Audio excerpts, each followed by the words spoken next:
If you could please stand and turn to number 530 at the back of the hymnal. Our opening words will be a reading and response. 530, Out of the Stars. Or if you prefer to stay seated, that is fine too.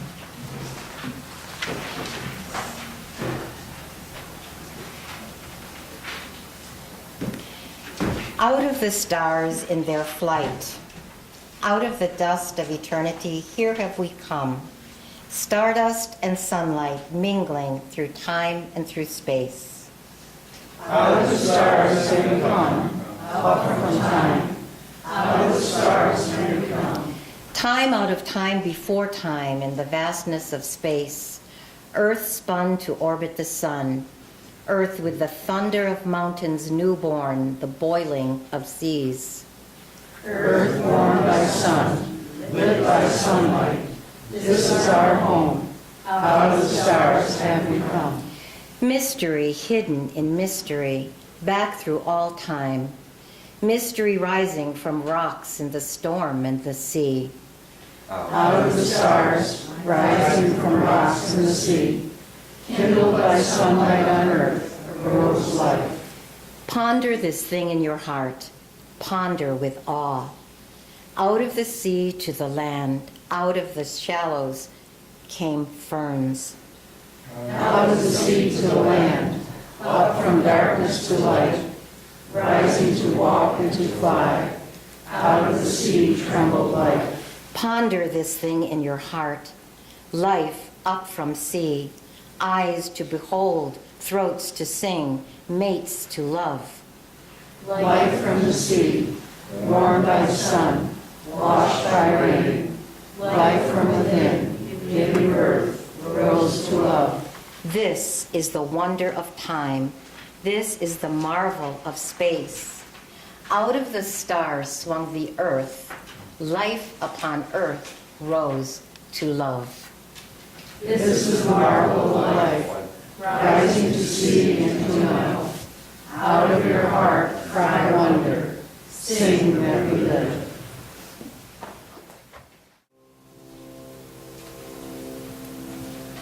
Good morning, everybody. My name is Charlotte Clarke, and I've been attending this church now for a little over 2.5 years and became a member this past spring. I love everything about this little church. I love its country setting, on a country road with gardens, flower gardens all around it. I love every hymn in the hymnal and all the words at the end of the hymnal. And I love the sincere, kind people that go here. I like the food. I want to especially note John's pies. And of course, one of the things I actually like about this church is the lay speakers program. I think it's nice that we get a chance to stand up here and talk along with the professional speakers, because we all have something to share from our life experience, and it helps us to get to know each other better. So when Judy asked me a month or so ago if I were available to speak the end of July, I said yes. But I had a few internal hemmings and hawings. Not so much that I'm unaccustomed to public speaking, although you would think, from, the forgetting the hymn and so on, I might be, but generally, I'm not so good at the logistics. But once I get to speaking, that's so good. I actually had a TV show for 15 years on Channel 13 called Many Voices, Many Visions, which was a celebration of cultural diversity in terms of race, ethnicity, creed, gender orientation, and ability. Got that spiel down. And I did that for 15 years, as I said, and had a great time doing it. So my fear wasn't that. Oh, and by the way, my father was in vaudeville. So I think I have a few of those little showbiz genes floating around in my blood someplace. So it wasn't the idea of standing before you to speak that made me hesitate. It was the theme itself. Life is good, except when it isn't. Life is great, except when it's so darn hard and not so great. So how could I do justice to that theme? Excuse me, my eyes are watering and I won't be able to read my text. A disclaimer. To start out with, I'm a bleeding heart liberal, you could say. So every time there's an injustice or a tragedy or loss or pain of any kind, whether personal, social, or environmental, I feel it both intellectually. I experience that pain intellectually and also viscerally. I mean, I am such an empath that I can't even watch America's Funniest Home Videos because every time someone falls or crashes into something, my stomach does a flip-flop and I feel nauseous. So it's not easy for me sometimes to live in this world. This was especially difficult for me, actually, working at a TV station. In the TV business, everyone has a television set in their office, and it's on all day long. The idea is that everyone is monitoring the product. Well, you can imagine it was a bit of a problem for me, so I never turned mine on. I couldn't handle the negativity. So one day, not long after I started working at Channel 13, I had a talk with Dick Burt, which some of you may be old enough to remember. He was the elder news anchor to Don Eilhart when Don had brown hair. Well, I said, Dick, why does the news have to be so bad? You know, it's like, why can't it be good? And he said, Charlotte, he said, news by definition is bad. He said, nobody's going to turn on their TV set tonight and watch the 6 o'clock news if we get out there and say, 12,000 people shopped today at Marketplace Mall without incident. But if one person is attacked on their way to the car or pickpocketed or something like that, that will lead the news that night. So you have to remember people are accustomed to life, the norm, which is good. It's the abnormal or aberration, which is the news. And that's what you will hear on the news. So life by definition is good, news by definition is bad.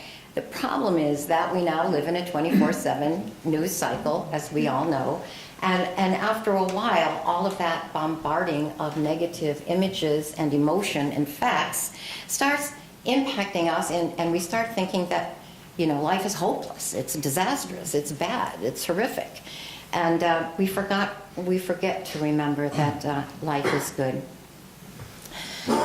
So there's one Burt story. There's another Burt story I'd like to share with you. Two brothers grew up in Boston, Mass. One named Jacob, one named John, one named Burt. Their last name was Jacobs. They had 5 siblings, a father, a no-nonsense father, a very optimistic mother. In fact, she was so optimistic, they would tell the story. One day, they were all going to the supermarket to get groceries, and she remembered she had no money. So she turned around halfway there and said, well, that's good news. I don't have to decide what I'm going to buy for dinner tonight. That's how optimistic she was. And not only that, every night at the dinner table, she would ask each of her 7 children, tell me something good that happened to you today. And that was their custom. Well, apparently that tradition made an impression on John and Burt, because as young men, a few years later, they were watching the news, and kind of like me, they said, why does the news have to always be so bad? Life is good. Well, at that moment, the little baby of a business was born. Life is Good t-shirts. They are now multimillionaires. I'm sure you're all familiar with that t-shirt, right? The Life is Good brand. My daughter lives in Wyoming. Her husband's a landscaper. She has llamas and horses, dogs and cats and chickens. They live in t-shirts and jeans. So I always send them Life is Good t-shirts in their Christmas package. You know, whether it's a man fishing in a boat or a girl curled up with her dog reading a book. That's their life, and life is good, and they love those t-shirts. Well, apparently, someone tried to do a takeoff on that with Life Sucks. Didn't go over so well. And so maybe there's an inborn, innate thing in us, that knows life is good, and we want to hear that. We'll even pay money and buy a t-shirt that says life is good, because it's so important to us. As for the Life Sucks people, I don't know if they're still in business or not. Frankly, I don't care, because I'm not going to buy one of those. So one more TV story. Back in the 80s and 90s, radio and television stations in Rochester met monthly for ascertainment meetings. The purpose of these meetings was to ascertain the needs of the community and then serve those needs through public service announcements, PSAs, and public affairs programming. One month, Channel 8 was hosting the meeting, and afterwards they gave us a tour of their newly remodeled facility. As we were going through the engineering area, and I can tell you right now that TV engineers are a rather cynical lot, and I saw a poster for the National Negro College Fund campaign. You may remember the tagline, "A mind is a terrible thing to waste." Well, some cynical engineer crossed out the last two words. So instead of reading, "A mind is a terrible thing to waste," it said, "A mind is a terrible thing." Well, it made me laugh at the time, and I remember it all these years later. It struck me so funny. A mind can be a terrible thing, no doubt. It can work for you, or it can work against you. And I think we've probably all experienced when it's working against us. I had one of those nights 2 nights ago when it was definitely working against me, and I couldn't get to sleep, and it was pretty awful. But of course time passed, and the next morning came eventually after getting up and having a cup of tea, a piece of toast. A couple of weeks ago, Steve quoted Henry Ford, who said, "Whether you think you can or whether you think you can't, you're right." Well, I think we could change that to also say, whether you think life is good or whether you think life is bad, you're right. At least in your own personal experience, right? What amazes me is just how powerful thoughts are in determining our experience of reality. What may seem bad to me may seem good to you, and vice versa. A few weeks ago, I rented a Netflix film titled Life in a Day. I love to travel. I've done a lot of traveling in my life, but now at this age, I do most of my traveling through foreign films. And so this appealed to me. Oh, Life in the Day. The premise was to take a 24-hour period and show life on the planet. So the filmmakers kind of put the word out, and 92 countries were involved. People sent in videos of their life. They received 4,500 hours of video, which I can tell you, having done some editing myself. Can you imagine watching the hours of video? So out of 4,500 hours of video of people brushing their teeth and getting up and making coffee and doing the things that all of us do all over the planet every day for 24 hours, they edited it down to 1.5 hours. For the most memorable piece for me, out of all of it, was a short interview with a man who appeared to be from Southeast Asia somewhere, a slight man, brown-skinned, thin, humble-looking. He stood beside a group of his children and said, "I can't work because my wife died and I have to take care of my 8 children. The oldest one is not right in the head and wanders off a lot. We live in this one-room hut. We don't have electricity, nor water, or a drain."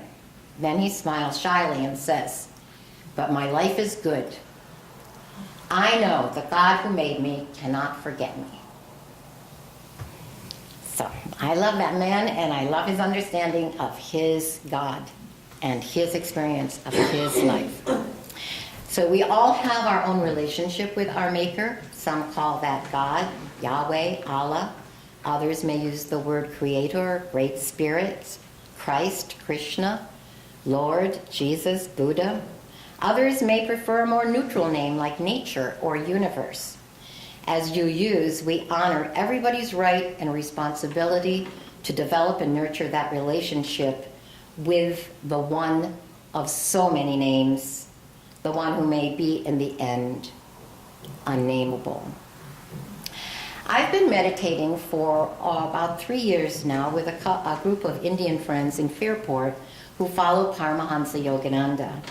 In that setting, our opening prayer begins, Heavenly Father, Divine Mother, Friend, Beloved God, Saints and Sages of all religions, we humbly bow before you all. I've always been comfortable in any religious setting where people are sincere and honoring something larger than themselves, that intelligent energy that pervades the universe. Every Sunday we sing together, Spirit of Life, come unto me.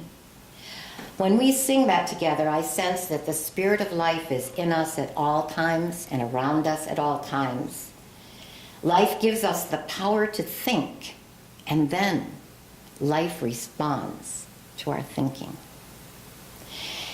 It is how far life has come in its divine evolutionary journey from the stars to the sea, to the land, to the plant and animal kingdoms, and finally to us, to human beings who can think, who can create, who can love.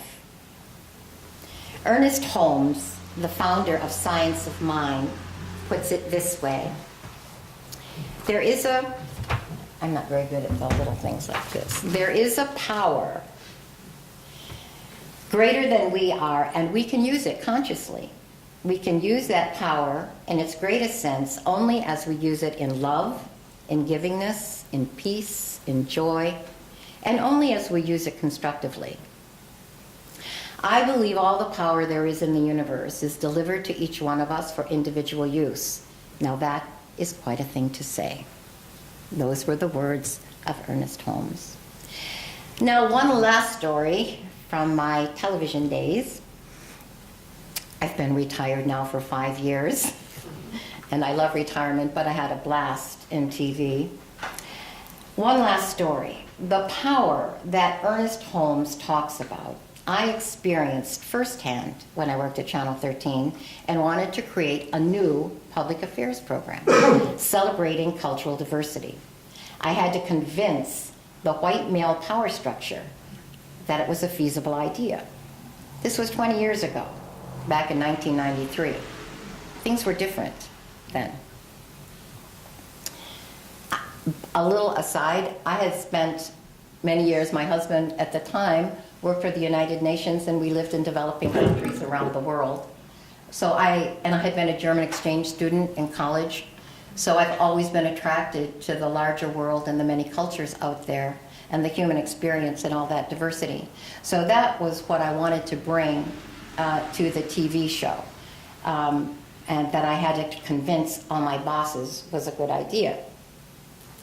So initially they wanted to do away with the public affairs position entirely.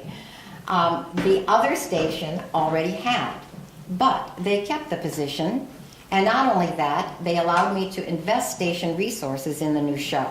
And not only was that relatively easy against all the odds, but everything about getting that show off the ground and in the air, or on the air, was easy. It was a lot of work, for sure, but obstacles dissolved, acceptance everywhere was enthusiastic. It was empowering beyond anything I had ever experienced. I kept marveling to myself, wow, apparently the universe really wants this. That's how I saw it. The universe really wants this now. And I felt all I had to do was show up with the right intent and my own passion, and the rest pretty much took care of itself. It was a perfect example of what Holmes said. We can use that power in its greater sense only as we use it in love, in givingness, in peace, in joy, and only as we use it constructively. Let me give you one more example of this. As a part of the concept for Many Voices, Many Visions was a little theme song I wrote for the show. I got the idea for the title of the show and the theme song driving around in my car. My mind seems to work best when I'm moving. Things seem to just flow. And I would always be singing little things to myself. And as I was mulling over the idea for this celebration of cultural diversity, I just started playing with words, and the Many Voices, Many Visions theme song came out. I have some background in music. I can do 3 chords. It's a 1 chord, a 4 chord, a 5 chord. It's not understand that. So here it is. It's a 30-second ditty. I'll sing it for you. In and of itself, it's really nothing. The beauty of it was that I invited the community to sing it and do their own version of it in whatever way they wanted to do. So, but let me just sing it for you now. It goes like this. Many voices, many visions, one song, peace. Many faces, different races, one song, peace. Sky our Father, earth our mother, family are we. You're my sister, you're my brother, we're created free. To sing in many voices, many visions, one song, peace. Well, the beauty of that is that, you know, the beauty of that little song was that I sent out letters to BOCES 1, BOCES 2. I put it in all the little local newspapers. And the response was incredible. A recording studio called and said, oh, we have lots of artists that would love to do your theme song. And so I had professional musicians respond. I had schools respond. It ended up with over 50 different versions in every possible musical style, from rap to blues to spiritual to jazz to you name it. It was all there, even American Sign Language. So it came back in also 11 languages. Here's an example of how incredible. I met such wonderful people. This weekend is Canandaigua's Native American festival. And one year they had a group from Maori, a Maori tribe from New Zealand there. And this woman was singing. She was incredible. Well, at the time, I would ask everybody I met if they would sing this song. And so I grabbed her behind the festival tent at the end of a break, and I said, by the way, I made this, I do a TV show, and I wrote this little song, and it's very quick, and would you think you could ever just sing it for us real quick? And I've got the TV crew here, and, you know, and she said, well, give me the words. You know, so I sang it like I sang it for you one time. I gave her the words. She said, let me go see what I can do. She came back, you know, half an hour later, whatever, it was still during the break. I had the cameraman with me. So she sang it in Maori, doing the melody exactly the way the melody is. We got it down on tape. I closed every show with a different theme song, depending on who was being interviewed in the show, what the theme was, and what music would best suit. And so I had that at my resources. Maybe I'll use the Maori version today, right? It was such a trip. It was such a trip. It was a whole lot of fun. So anyway, it was a great 15 years. Met lots of wonderful people. Life is good. And life rewards those who serve the greater good. Because not once was I really thinking about me. That was really a second thought, I have to tell you that. It was all about, I want the world to understand how beautiful everybody is, how everybody's differences are beautiful. And I loved, as I was looking for songs in our hymnal that would fit with the theme today, my new favorite song is the one we opened with, For All That Is Our Life. We sing our thanks and praise, for all life is a gift, which we are asked to use to build the common good and make our own days glad. So, I used to be a teacher as well, so now we do the summary part. Let's remember, we have the power to choose how we use our mind and how we experience our life. Let's remember Dick Burt, the old news anchor whose wisdom said, news is bad, life is good. Let's remember John and Bert Jacobs' mother and her dining room, or her dinner table practice of asking everyone to say something good that happened to them that day. And let's not forget Bert and John's business savvy. People want to believe that life is good. And they'll even buy a shirt that says so. Let's remember the motto of the National Negro Scholarship Fund, a mind is a terrible thing to waste. and the engineer's added wisdom. It can just be a terrible thing if it's not used properly.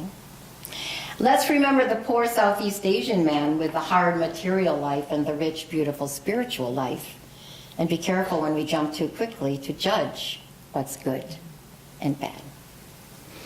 And finally, let us remember Ernest Holmes' wisdom, reminding us that life offers us a power much larger than ourselves that we can use to accomplish amazing things if we use it for something larger than ourselves.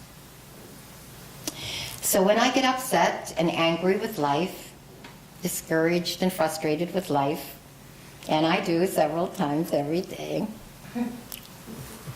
I do, I think of all there is to be grateful for in this life. It is a miracle, you know. Those of us who have held a newborn baby in our arms may have thought, may have even said, what a miracle. Well, somebody said that about us once. We were that little baby. We were the miracle. We still are the miracle, right? But it's very easy to lose sight of that in this crazy, busy world that we live in. But life is a miracle, and life is good. Speaking of miracles, I don't know whether any of you have heard of the Course in Miracles.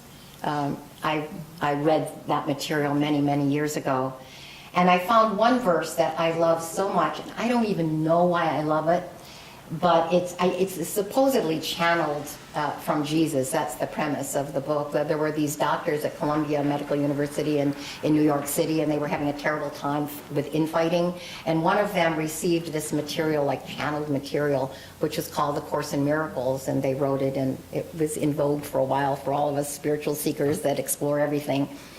Well, this one verse I found so beautiful, I took the time to memorize it, which I haven't memorized many things, but I'm so glad I did memorize this because it's available to me anytime I want it. And it reminds me of how beautiful life is. It goes like this. There is a light in you which cannot die, whose presence is so holy that the world is sanctified because of you. All things that live bring gifts to you and offer them in gratitude and gladness at your feet. The scent of flowers is their gift to you. The waves bow down before you. The trees extend their arms to shield you from the sun and lay their leaves before you on the ground that you may walk in softness while the wind sinks to a whisper round your holy head. For all that is our life, give thanks, for it is amazing, miraculous, and yes, it's good. Amen. And over to you, Scott. Join us for worship every Sunday at 10 a.m. at the Unitarian Universalist Church of Canandaigua, a welcoming congregation. We are located at 3024 Cooley Road, 4 miles west of South Main Street, Canandaigua, just north of the intersection with routes 5 and 20. Look for the blue signs just before the turn. Your comments about this program or questions about the church are welcome at 585-396-1370 or at our website, www.canandaiguauu.org. Producer and editor, Daniel Brigham.